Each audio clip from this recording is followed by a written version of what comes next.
Good morning. My name is Tanya Everett. I am a graduate student within the HRWD program. It is my distinct pleasure to welcome everyone in person and in virtual land to our strategic talent management session.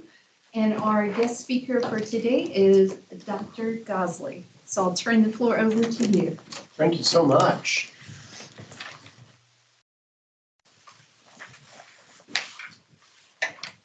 Do I expand this, or is that? Yes, you can expand. Perfect.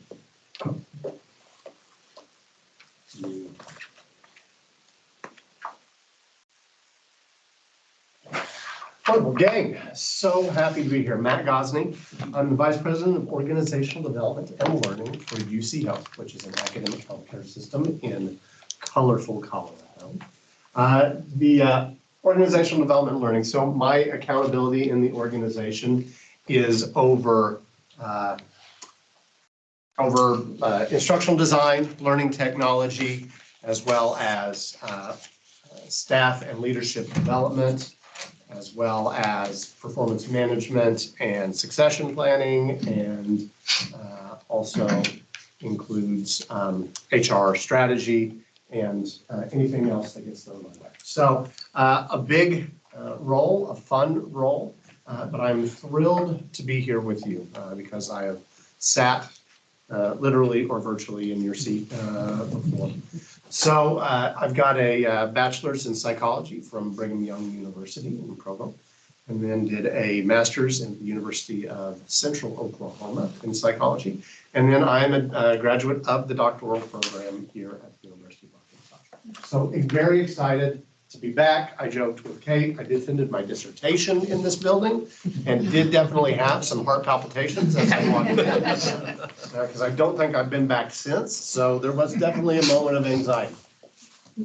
Again, we're going to fly through a pretty dense deck. And so be patient and try and absorb as much as you can, because we'll try and give ourselves a good chunk of time at the end for some conversation and some discussion.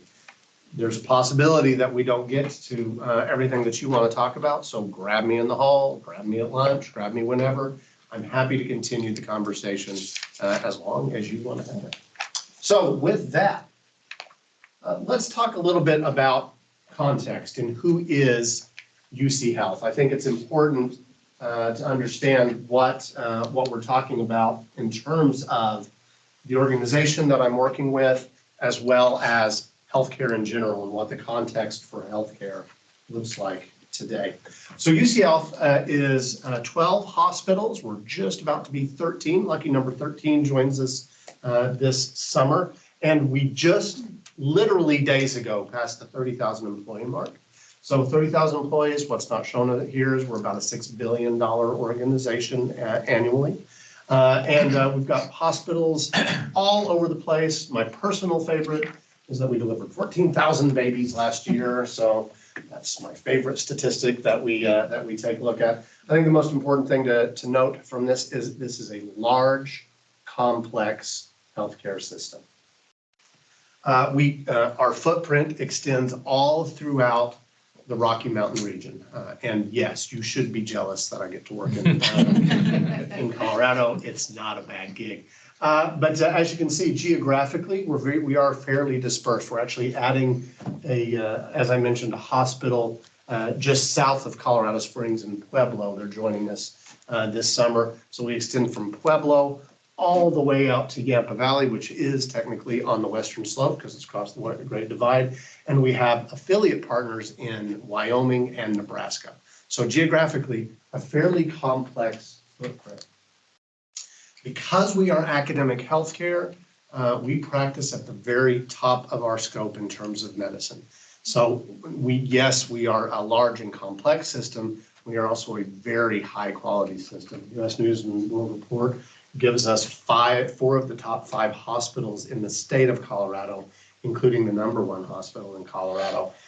University of Colorado Hospital has 5 specialties ranked nationally. So we are a quality organization. And all of the other fun awards that we mentioned there, I will call out magnet designation. For those that are familiar in healthcare, the magnet designation is a crucial healthcare designation in the nursing arena. And 3 of our hospitals are magnet designated. In fact, one is a 5-time designee, one's a 4-time designee, and we've got a 4th hospital that just went through their magnet process, and so we'll have 4 magnet designated hospitals. So very significant effort, focus, and attention, not just on expanding our footprint, but expanding the quality of our care. And I'll talk about why that's so important in just a minute. Healthcare is an odd business. Anyone in healthcare, just out of curiosity? Excellent. Where do you work? Health Partners, we're a physician hospital organization located here in Fayetteville. We work with Washington Regional and about 149 other tax IDs throughout Northwest Arkansas. That's awesome. Fantastic. And Mercy Healthcare. yeah, not familiar with Mercy. Love Mercy. Awesome. So for those that aren't in healthcare, you will, it is an odd business for one very specific reason, and that is we give away a significant chunk of our work, right? So we don't charge for a big chunk of what we do. That is bad business anywhere else, right? You don't just give away your product in other industries, but in healthcare we do.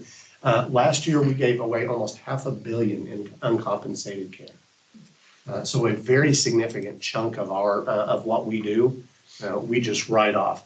We calculated our total benefit to the community at 1.1 billion. So once again, a significant chunk of what we do is uncompensated, and another big chunk is at the very bottom of our reimbursable scale. So we cared for almost 1 million Medicaid patients last year. 25% of our total inpatient population is Medicaid. So what that means is that for a significant portion of our population, we are the safety net, right? So we are crucial care for a significant portion of our population. But I thought I'd also show really pretty pictures of Colorado. Love it. So with all of that, here's the moment where you should have some very significant professional envy, because this is our mission statement and it's awesome. And because it's so simple, we improve lives. Who doesn't want to do that, right? Who doesn't want to be part of that? Our mission is to improve lives in big ways through learning, healing, and discovery, and in small personal ways through human connection, but in all ways, we improve lives. It's what we do. And our strategy, which is in the box to the right, supports that mission. That's why our mission is right in the middle of our strategy. Our strategy is designed to move our mission forward. And so we call that the flying squirrel, right? That's the flying squirrel graphic. Once you start to look at it, you'll start to see the flying squirrel. But there are 4 key pillars, and there's always pillars. All strategies have pillars. You'll learn that. But there are 4 pillars to our strategy. First is experience, that we're going to create a phenomenal experience for everyone that walks into one of our facilities or clinics, that we're going to be exceptional in the way that we perform operationally and financially, that we're going to be innovative in the medicine that we practice. And I can tell you we are cutting edge in the way that we deliver healthcare, and that we're going to extend that to as far a reach as we possibly can.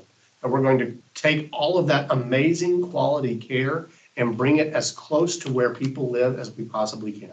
Because we firmly believe, and the data backs it up, that individuals that walk into our facilities for care have a better chance at a good outcome. Because we are one of the premier healthcare systems in the country. So we know if you walk into our doors, if you get treated by one of our physicians, if you get treated by one of our clinics or one of our hospitals, you have a better chance at a good outcome. So it behooves us, it's important to us, it matters greatly to us to take that care and extend it as far as we possibly can. So I talk about all of this so that you understand the context of what we are as an organization trying to achieve.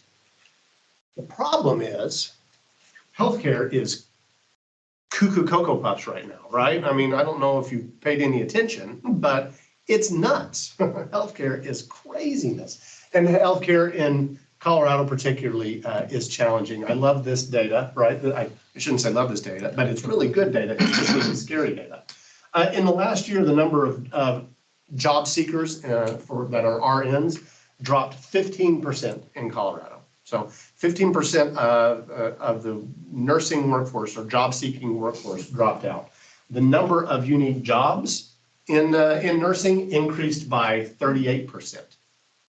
That doesn't work out, right? You can't drop out 15% and increase your job demand by 38%. We are seeing a continued decline in the number of nursing employees across the country. Colorado is no different. So it is a pinched environment. It is a challenging environment. We saw a lot of folks opt out during the pandemic, and frankly, that's only created a more acute situation that was already occurring because frankly, we have not trained enough nurses. Right now, you can get a $30,000 sign-on bonus if you are an OR nurse in our organization. $30,000. So still time to change your majors.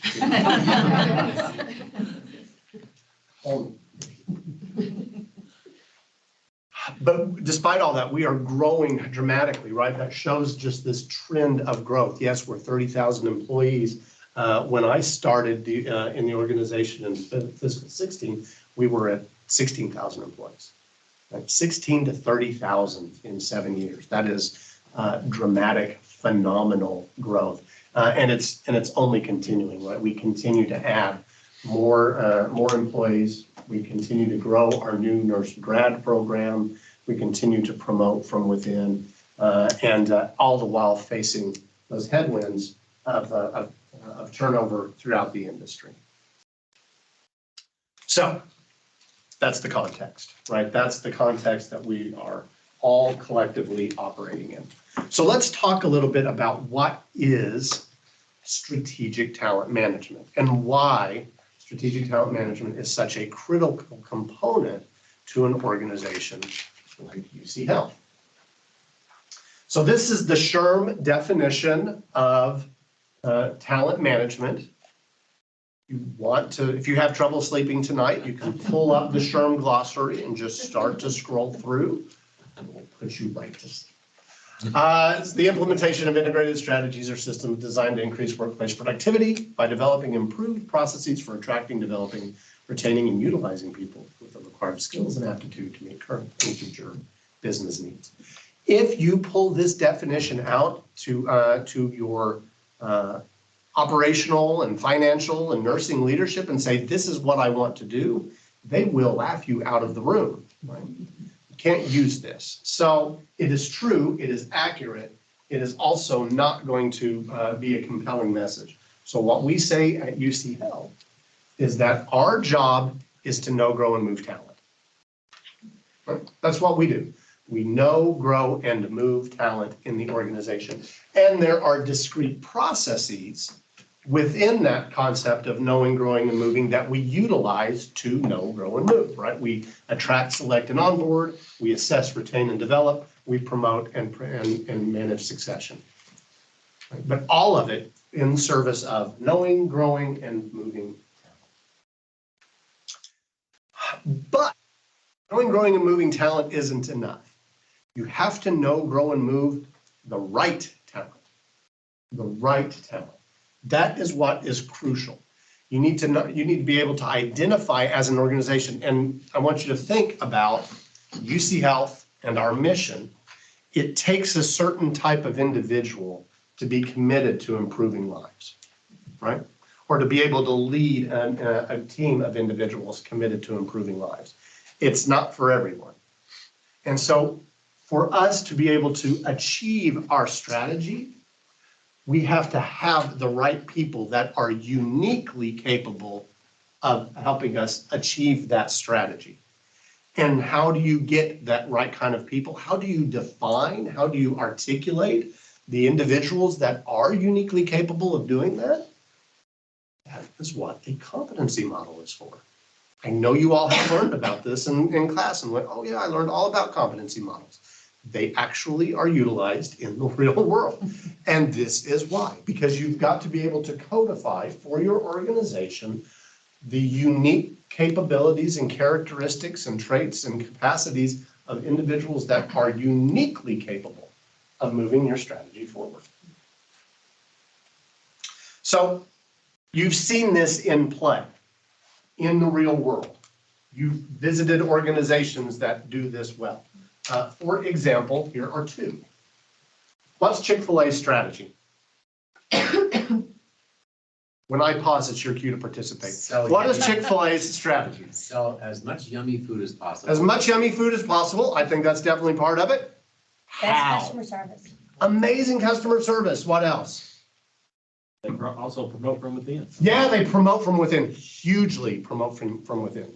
If any of you are in Quick Trip country, anybody in Quick Trip country? Nobody in QT? That's another organization, wildly successful, heavily promotes from within. So yes, massive growth, very focused on internal promotion, very focused on customer experience. Anything else that jumps out at you? Don't you have to work for them for 2 years before you can own a franchise? Yeah, yes, absolutely. Yeah, it's a baseline requirement. So they've got very strong culture. Market saturation. Yeah, they're everywhere. All of this remarkable growth and development, and folks, it's just a chicken sandwich with a pickle on it. I hate to tell you, it is just a chicken sandwich with a pickle on it. Apple, what's Apple's strategy? Innovation. Innovation. Yeah, they give you products that you didn't realize you needed until they were in your hand, and now you can't live without them, right? An ecosystem where everything kind of works together without much setup or trouble. Yeah, absolutely. They are customer focused, but it's really all about UX, right? They're creating an amazing user experience as people engage with the Cross product. devices and platforms. Yeah, so they're really smart in their UX. They're really smart in their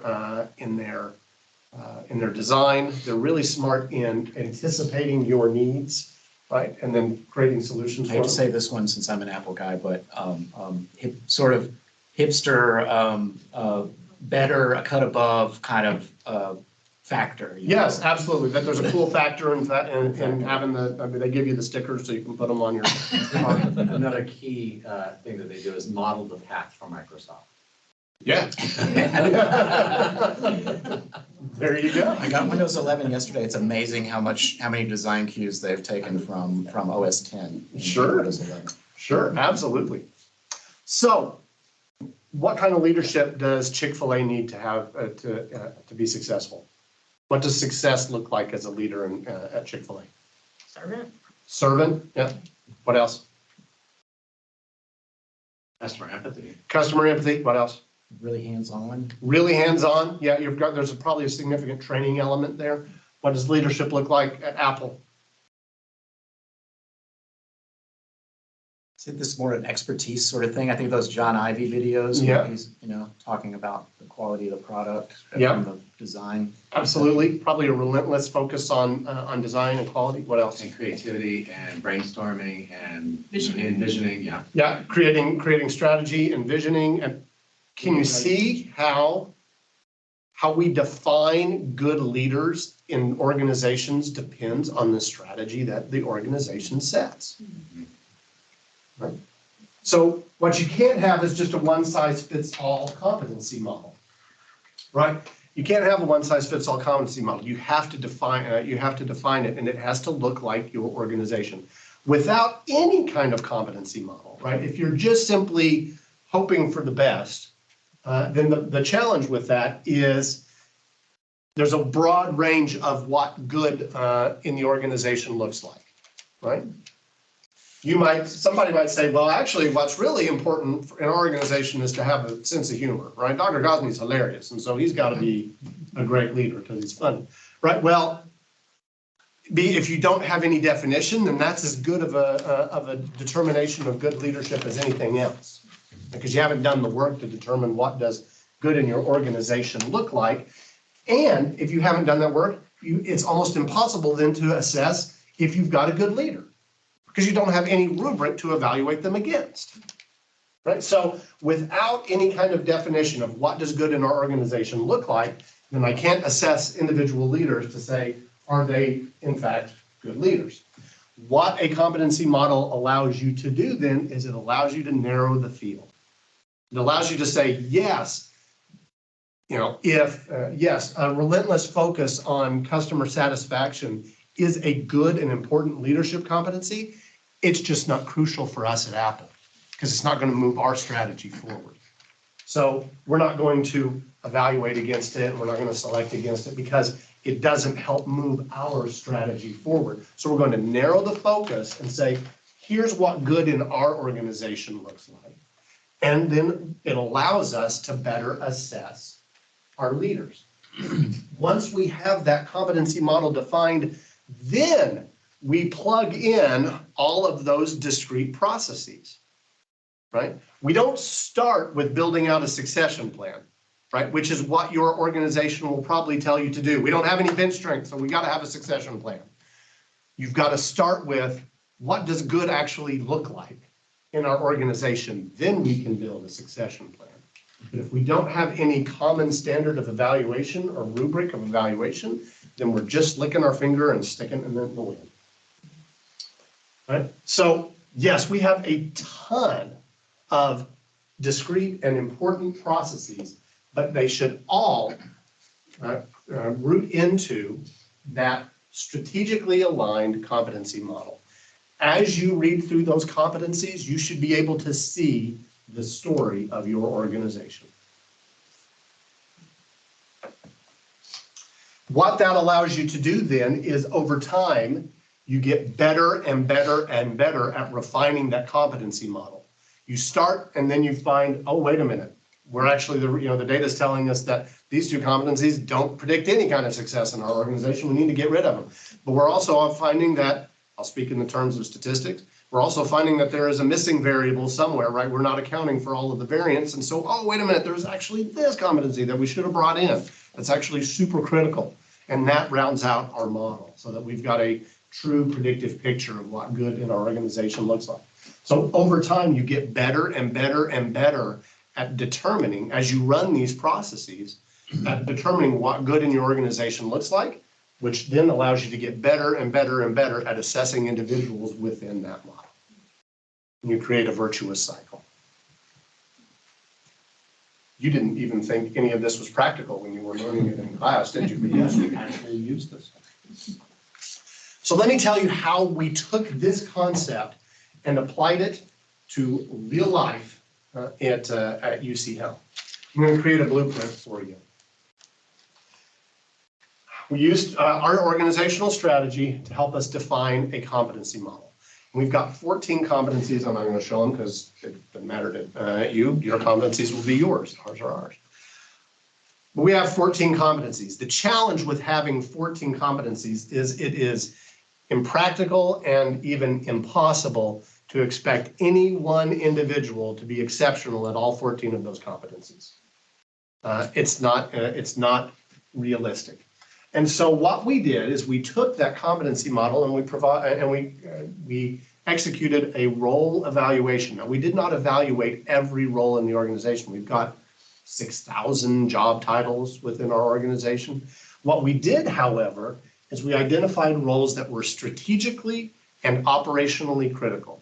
I want you to imagine a 9-box, right? And think of a role as low, mid, or high in terms of strategically critical, low, mid, high in terms of operationally critical. We defined those.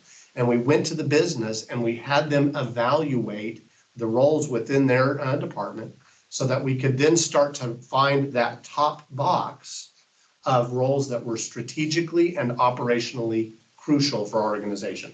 If we don't have them operating at a high level, then we don't keep the lights on and things running. And also, we don't move our mission forward, right? So we're not doing this work for all roles because I have bad news for you.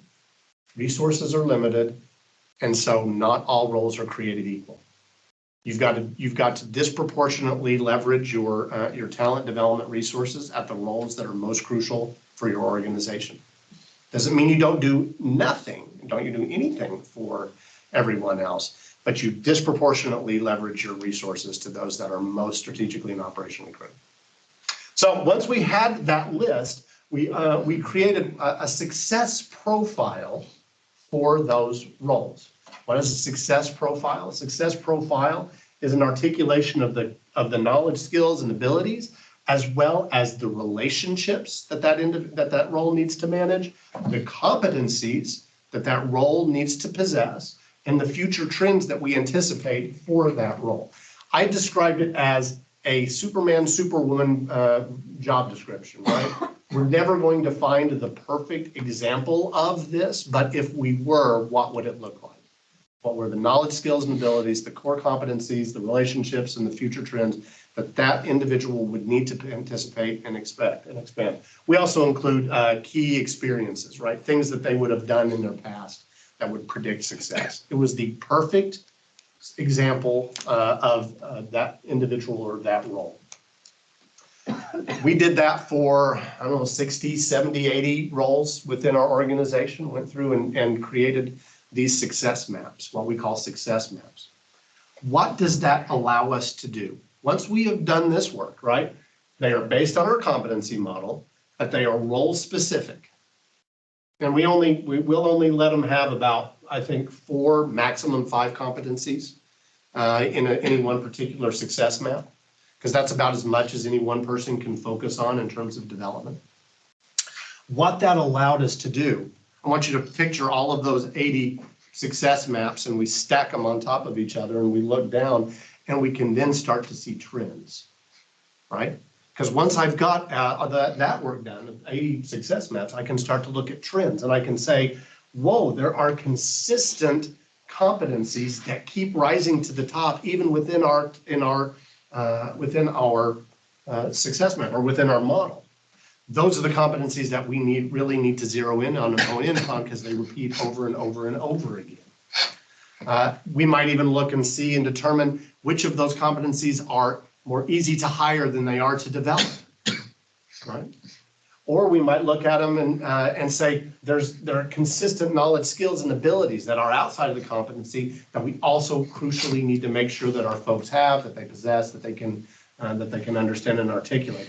What it allows us to do is to design our talent management content and processes in a way that is driven by the strategy of the organization and not just by the whim of HR.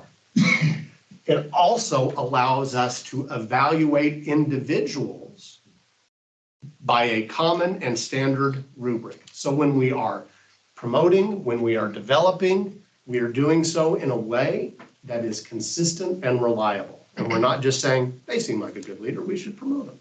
Instead, we're saying, here is what the absolute exemplary individual in this role looks like. How close are you to that? And what do we do to close the gap and get you where you need to be? So it creates organizational pull for our content and our work within the organization. And this is an actual real life success map. This is a Associate Chief Nursing Officer success map within our organization. And you can see we've included the major, I know it's tiny, major responsibilities, the key roles that they function in the organization, critical experiences, and some of this might be educational, but really it's things like, have you led a magnet designation experience, or have you managed both inpatient and outpatient, right? We want to get very specific because we want to be able to give that to someone who says, I want to be an ACNO, and say, have you ever led a magnet experience? If not, you need to find a mentor that has, so that you can learn how to do it, right? Future trends, what can they experience or what can they expect so that they can get ahead of it? Who are the relationships that they need to work with or manage through? Hey, listen, you're going to have to work with operations, and so do you have a relationship with them, and how do you build that relationship? Any kind of participation in committees or other relationships that they have to manage, and then the competencies that are crucial for the role. Will this be available to us? I think so. Yeah, I think we're making all of this available. Wonderful, thank you. Yeah. And thank you for sharing that, that's Of incredible. course. With all of that, right, then it's time to start actually building the talent management processes, right? So what we've done is we've created a strategically aligned competency model, and then we have translated that competency model in something that's tactile and usable for individuals at the individual role level. It's time to start building out the talent management processes, succession planning and performance management and leadership development and staff development and onboarding and all of the fun stuff that you want to go build. So as we build it, I've created some rules that I hold my team accountable for that I would suggest that you utilize as well. Number one is to create pull for your content. Don't push. There is nothing worse in your organization than when HR pops out of a room such as this, having written great things on whiteboards that are going to solve the world's problems, and you come to the business and say, we got it all figured out. Don't do that. Instead, you sit down with the business and say, what problems are you struggling with? What are you trying to solve for? How can I help you get where you want to go? When I did that with our organization, they said, it's all about bench strength. We don't have it. We know that we're growing and we don't have the leaders to get us there. And I said, great. Let me show you how I'm going to solve you this problem. And then I would draw that blueprint that you just saw. But if they had told me, Matt, our problem is onboarding, right? We're losing too many people as we come on board. I would say, fantastic. Let me show you how I'm going to solve this problem. And I would draw the same blueprint, right? Because the blueprint doesn't change, but we're going to position it in a way where we're solving the business's issues and the problems. We're going to create pull for our content. The second principle that I hold our team accountable to is that it's all leadership development. If our programs are dependent upon HR for success, they will fail. So we make, in everything that we do, we put the leader, the individual's leader in the forefront. The leader executes. HR's job is to create programs and processes and tools and resources to help the leader lead. Third, innovation means simplification. If we are innovating around a talent management process and it ends up being harder to do than it was when we started, we have done it wrong. Innovation means simplification. Fourth, this is crucial. This is a formula that you will want to learn and repeat, and that is new technology plus old process equals more expensive old process. Yes, it's very true. I don't care what kind of flashy salesperson has gotten a hold of your email and how they can solve all of your problems. If you keep the same old process and layer their new technology on it, all you're going to do is the same thing for having spent more money. Next to last, our job is to create data-driven decision points. That's really what all talent management does, is we create easily digestible, easily understandable data for leaders to make decisions around. Decisions around hiring, decisions around onboarding, decisions around leadership development, decisions around succession, or decisions around performance. All of it is to help the business make better decisions, because their job is to take those decisions and help it fuel the strategy. Finally, and most importantly, it's got to know, grow, and move talent. If it doesn't know, grow, and move talent, don't do it. So how did we actually apply this to one of those discrete processes?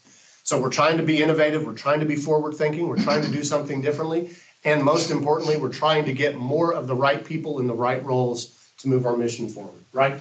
So we want to be innovative, we want to be progressive. Let me show you a way that we did it around performance management. Historically, performance management is mostly a look back, right? It's report card day. You go in and say, oh, I'm sorry, I did a bad job, right? And they say, yeah, you really should think more about what you do. It's awful, and you feel anxiety about it, and I never enjoyed it. Performance management mostly is looking back. It's a rearward facing evaluation. And so in our organization, we said, hey, the problem with performance management is that nobody's performance improves when we go through this process. Let's do something different. Let's be innovative, and let's get more of the right talent in the right places, right? Because that's really what performance management should be doing. If it's going to know, grow, and move talent, then how do we identify and nurture talent better through this process? And so what we developed is what we call career conversations.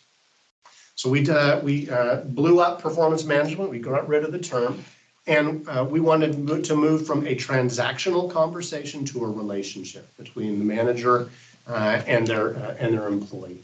We wanted to shift that model from a 90% look back and a 10% look ahead to a 10% look back and a 90% look ahead.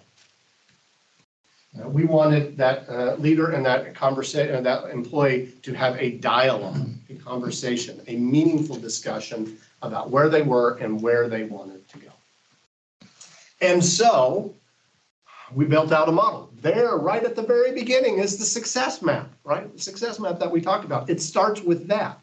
If we're talking about the look back, we'll say, are you in a role that has a success map right now? It helps us evaluate where you are at today. Because if you want to get here, we've got to first know where you are at today. Right? It's kind of like going to the mall. You got to find the red dot that says you are here. The success map for your current role says you are here.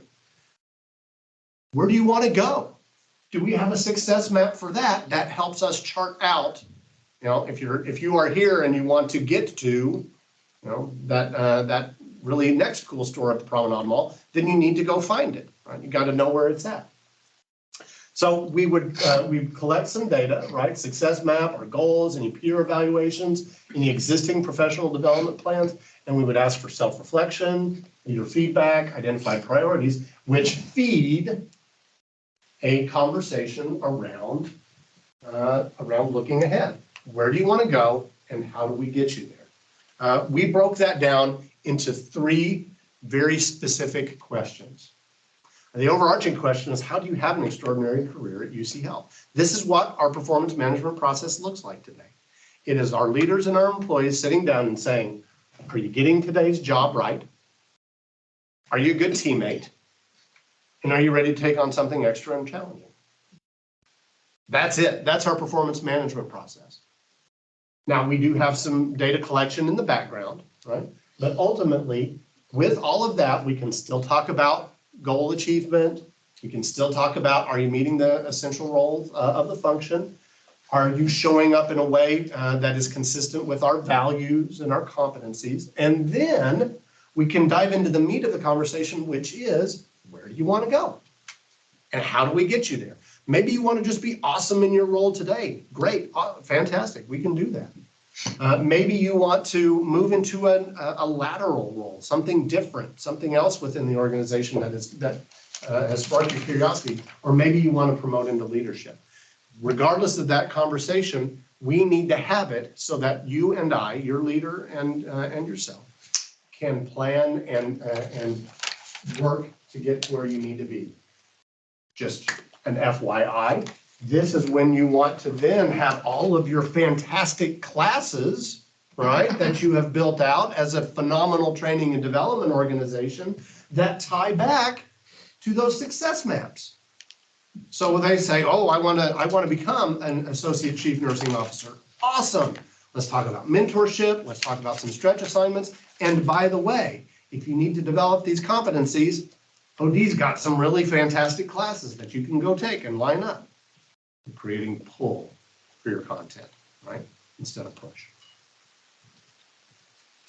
So we have, for the last 3 years, we've run career conversations. Here's what we have found. 50% of our people are completely content to stay in their future, in their current role, which is great. We don't want everybody moving everywhere, right? But what that tells us is they want to continue to get better at what they're doing today. Fantastic, good. 24% are interested in exploring different roles, not necessarily promotional roles, just expand and broaden their horizons. And about 20% are interested in moving into leadership. Now we at least know who those are, right? Today, you don't know who all wants to be leaders, but now we know. We've got a question that says, do you want to be a leader in our organization? Great. Then we can start to target our communication and our training towards you because we know that that's what you're interested in. Do you capture that during your career conversations? Mm-hmm. Mm-hmm. Yep. That's just one box that they say that they answer. They answer this question. It's super easy. Here's the other really cool thing about this. If we have career conversations in our organization, who gets to have a career conversation? Everybody gets to have a career conversation. If I don't, then who gets to have a career conversation? Yeah. It is one of the most powerful diversity tools, equity and inclusion tools we've ever created, because everybody gets to have a conversation about their career, not just the ones that look or sound or act like the manager. So what has that helped us do? We're 2 points above healthcare benchmark on folks that intend to stay, and we are 13 points above the benchmark on the question of, are there career opportunities for you at UCM? Not only that, but our internal promotion rate was 37% when I started at UC Health. We are now 67% in our internal promotion rate, and that is in the headwinds of doubling in size. So, strategic talent management works. It is incredibly powerful. It is an incredible catalyst for your organization's mission and strategy when you do it right. This is a model. It is a blueprint with some principles that I hope are helpful and useful and beneficial to you. Most importantly, though, just know that what we do is crucial. It matters. And it is a critical element in organizations as they try and be great and to move their mission forward. And with that, I will stop talking for a moment and ask if there are any questions. How do you manage all that data? That's a ton of data you're collecting. A couple of different ways.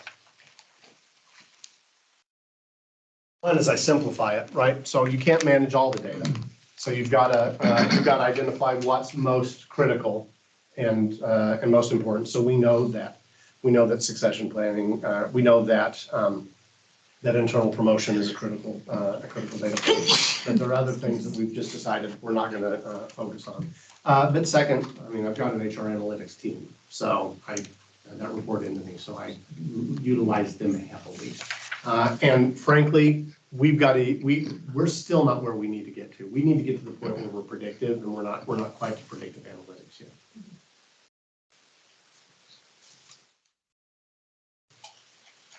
Any chance you're here for about 3 more days? Just to pick my brain. Yes. Well, feel free, holler at me on LinkedIn. I'm happy to share anything that I'm doing with anybody that can benefit from it. Yeah. Do you create your own training and development? Yeah, once you know, okay, so this is the competency that we want you to develop. So do you create that training or do you pull from another learning institution? Both. We do most of our stuff particularly in the leadership space. We build most of it, but there are things that we'll outsource. For example, I don't know if you're familiar with Fierce Conversations. Fierce, I can't create anything better than what they've got, right? However, I find that for a lot of this, individuals want to learn it in the context of their organization. And so when we build it in-house, it gives us the freedom to utilize very organization-specific examples and contexts, and how do we create action learning events that are so all of that. So we try and build as much in-house as we possibly can, and it's a lot cheaper.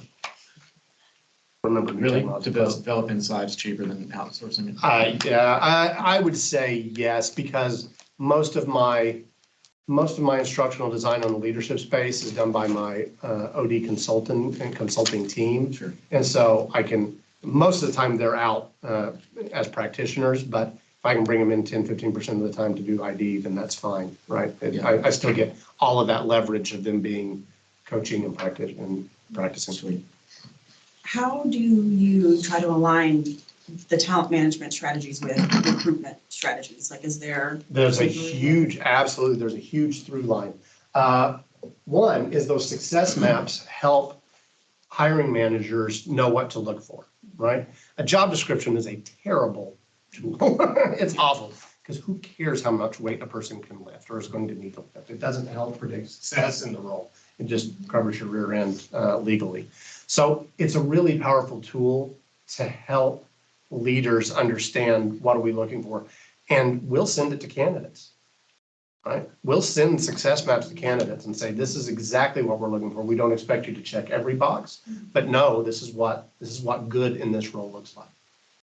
So hugely beneficial, hugely popular.